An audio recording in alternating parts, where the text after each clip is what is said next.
Halo, assalamualaikum warahmatullahi wabarakatuh. Kembali lagi bersamaku Devi di channel Devi Fauzia yang akan selalu membahas seputar pengalamanku selama aku terkena GERD dan psikosomatik. Teman-teman, bagaimana keadaan kalian hari ini? Semoga selalu saling mendoakan agar kita semua semakin hari semakin sehat, baik fisik maupun psikisnya. Selalu bisa memandang sesuatu dari segi positifnya, tidak negatif terus, karena memang kita yang sedang terkena gangguan kecemasan itu memang dibutuhkan untuk bisa mengontrol pikiran kita agar tidak terus-terusan memikirkan hal-hal negatif, karena pikiran negatif itu yang memicu kita lama move on dari gangguan kecemasan ini, teman-teman. Jadi semoga kita semua semakin hari semakin menjadi pribadi yang lebih baik lagi, yang berpikir lebih positif, yang menyebarkan kebaikan dimanapun kita tinggal kepada orang-orang yang ada di sekitar kita, teman-teman. Jadi jangan lupa di subscribe channelku, jangan lupa di like, silahkan komen di kolom komentar tentang apapun yang sedang kalian rasakan saat ini.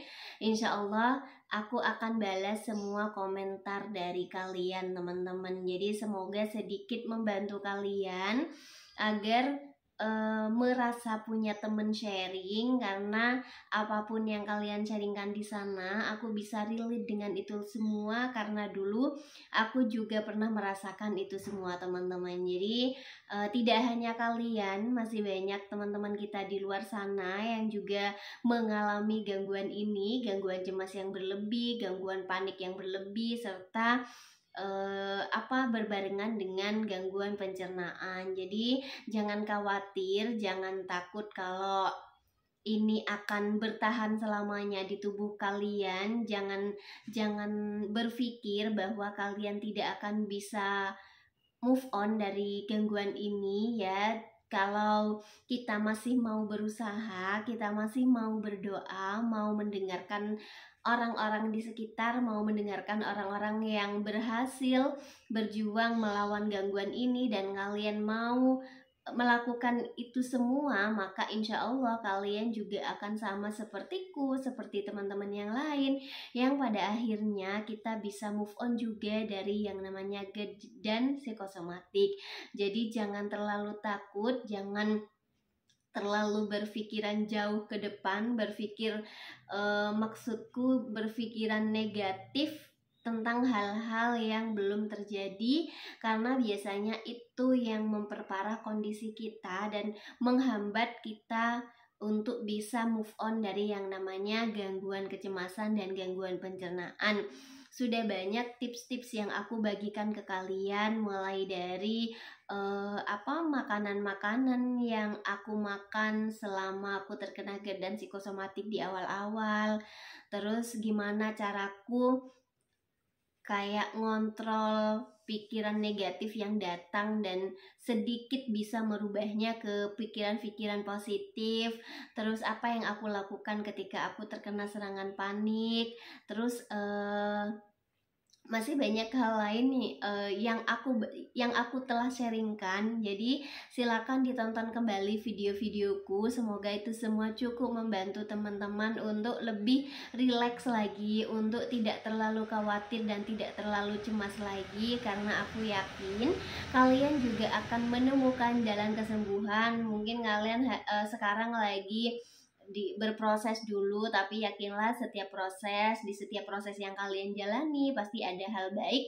yang bisa kalian ambil dari situ, teman-teman. Nah, ini juga ada beberapa pertanyaan, gimana sih caranya agar kita tuh tidak kambuh-kambuh lagi gitu ya, soalnya sudah berada di zona nyaman nih, sudah tidak merasakan sensasi, sudah ngerasa hidup normal sama kayak teman-teman yang lain. Gimana sih tipsnya agar kita tidak kumat-kumat lagi entah kecemasan maupun pencernaannya? Nah, aku sudah sering bilang ke kalian kalau sembuh menurut aku itu bukan sembuh, yang kita tidak akan pernah merasakan lagi semua sensasi yang dulu pernah kita rasakan. Ketika kita salah makan, ketika kita salah ngatur pola hidup, ketika kita salah lagi ngatur pola pikir, karena memang kita hanya manusia biasa yang tentu sangat normal melakukan kesalahan-kesalahan itu. Jadi akan ada lagi sensasi yang kita rasakan nih, sensasi cemasnya, sensasi dari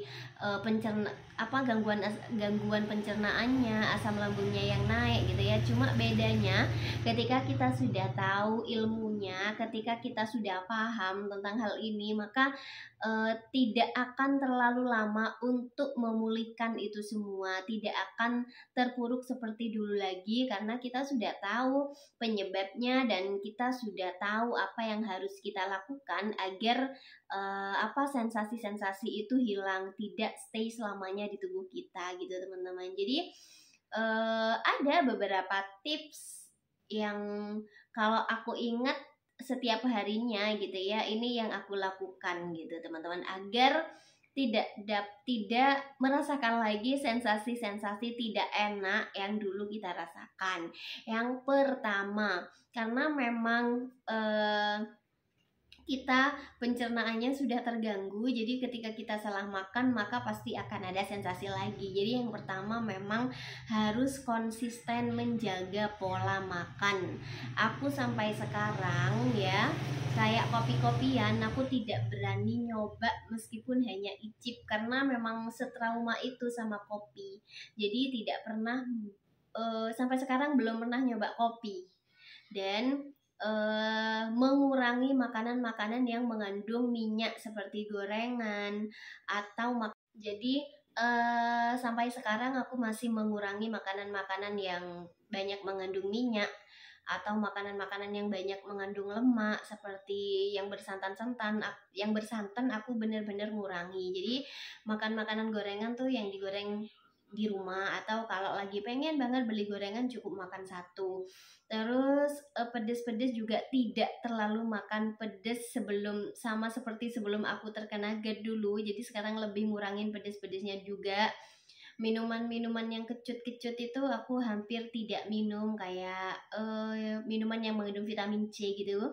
Aku tidak minum. Terus sangat mengurangi minuman-minuman yang kayak boba-bobaan gitu. Aku sudah sangat mengurangi sekarang. Jadi benar-benar merubah pola makanku ketika dengan aku kena gangguan pencernaan ini, itu aku bisa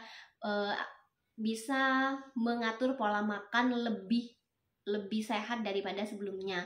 Sekarang lebih banyak minum air putih, terus abis itu makanannya juga jarang yang junk food, lebih banyak masak sendiri, ngatur pola waktu makan juga, tidak berani telat makan tapi tidak kebanyakan juga, mengatur porsi makan juga. Nah, ketika kalian tidak mau merasakan sensasi gangguan pencernaan lagi, maka yang pertama memang harus konsisten menjaga pola makan.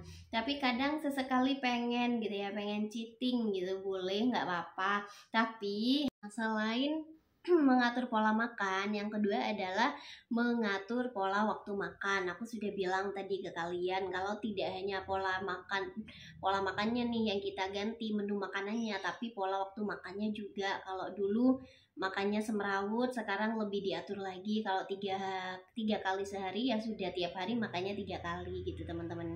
Jadi jangan sampai dibiarkan kosong selama terus-terusan gitu. Kalau sekali 2 kali nggak apa-apa, tapi kadang kalau sudah keenaan kerja, keenaan aktivitas di luar gitu, kita lupa makan. Nah, jadi yang paling penting juga adalah mengatur pola waktu makan.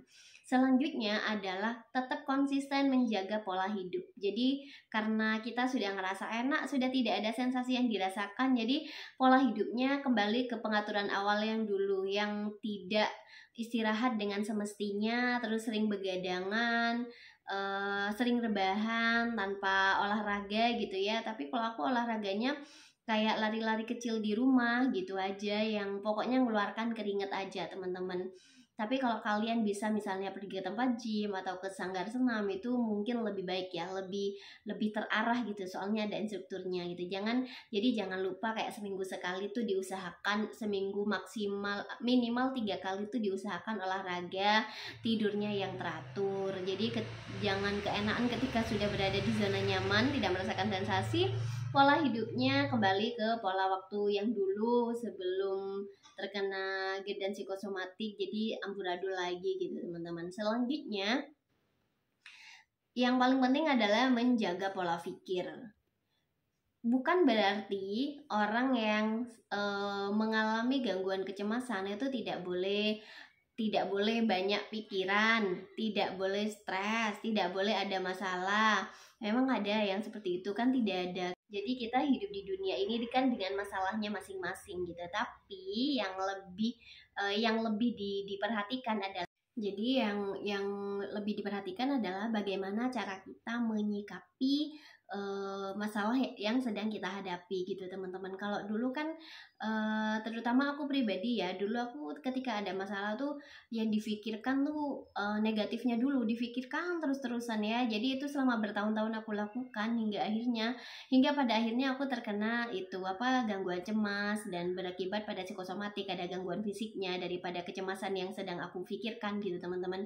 Jadi sekarang aku mencoba lebih untuk yang pertama pasrah sih, kayak ketika kita ada masalah kita pasrah, ketika kita sudah berusaha semaksimal mungkin. Jadi jangan hanya difikirkan tapi dicari juga solusinya. Jadi kalau sudah kita berusaha secara maksimal, terus pada akhirnya kita harus berpasrah.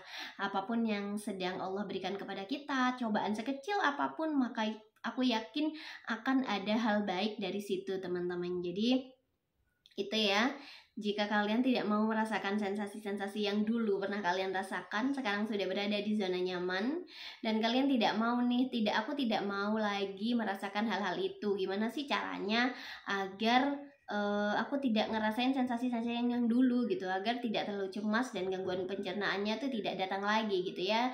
Memang harus konsisten menjaga 4P, menjaga pola makannya, pola waktu makan, pola hidup, dan pola pikir teman-teman. Jadi itu video dariku hari ini. Semoga cukup membantu kalian, semoga cukup menjawab pertanyaan dari kalian.